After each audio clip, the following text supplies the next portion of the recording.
சந்திச்சிருக்காங்கன்னு உங்கள் செய்திகள் மூலமாக பார்த்து தெரிஞ்சுக்கிட்டு சந்திச்சுக்கிறாங்க. எனக்கு அதுல எல்லாம் ஒரு இது இல்லை. அந்த வியூக வகுப்புகளெல்லாம் எனக்கு பெரிய இது இல்லை.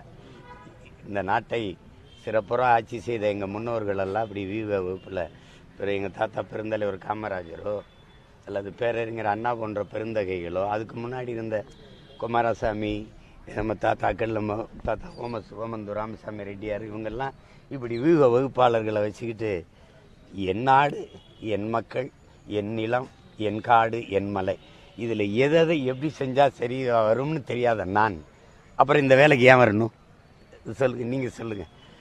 செங்கொண்டத்தில் யாரை நிறுத்தினா வெல்லலாம், இங்கே யார், இங்கே அரியலூரில் யார், பெரம்பலூரில் யார், திருவண்ணாமலையில் செய்யாறில் யார் யாருன்னு இது கூட தெரியாத நான் எப்படி? எனக்கு நிறைய மூளை இருக்குது, காசு தான் இல்லை, அதனால எனக்கு அது தேவையில்லை. அது நீ எத்தனை வியூகத்தை வச்சு என்ன பண்ணுறது? கத்தரிக்காயின்னு தாளில் எழுதி பயன் இல்லை.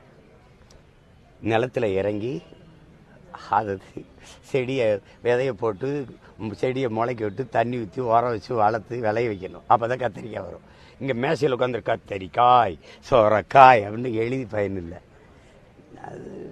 அது ஒரு சிலருக்கு அது இப்போ ஒரு குறிப்பிட்ட காலமாக இந்த நோய் வந்துடுச்சு. பிரசாந்த் கிஷோருக்கு தமிழ்நாட்டில் என்ன தெரியும்? யாராவது சொல்லுங்க. எத்தனை ஆறு, எத்தனை ஏரி, எத்தனை குளம், எத்தனை சமூக மக்கள், அந்தந்த சமூக மக்களுக்கு இருக்கிற பிரச்சனை என்ன?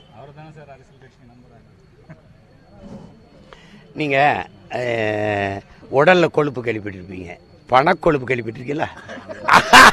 இதை சொல்ல உங்களுக்கு வாய்க்கொழுப்பு அதிகம் அப்படின்னு சொல்லுவாங்க பார்த்தீங்களா?